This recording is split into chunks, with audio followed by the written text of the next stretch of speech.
клас.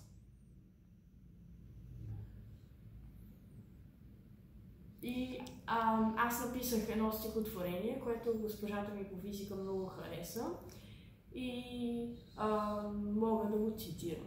Ще го цитирам в момента. Физика велика, сред мощите най-мощна, наука старинна, красива, голяма, съвременна, наука безкрайна, феноменална, богата, наука на всички времена свещена, пред мен се разкрива вселена безкрайна, прекрасна, величествена, красива, феноменална, пространство, време, материя, енергия, властват четирите основни взаимодействия, както на небето, така и на земята, а физичните закони определят красотата.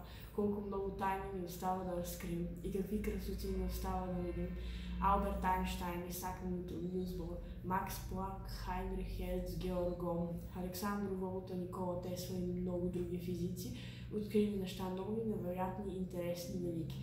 Маса на материята, плътност или гравитация, свободно падане, движение, земно ускорение, инерция, електричен ток, заряд, потенциална енергия, напрежение, дисперсия, дифракция, интерференция, отражение. Явления, изучавани от необятната физика, вселена огромна, безкрайна и частици миниатюрни, голям свят пълен с красоти най-различни, всичко е физика, няма нищо магично.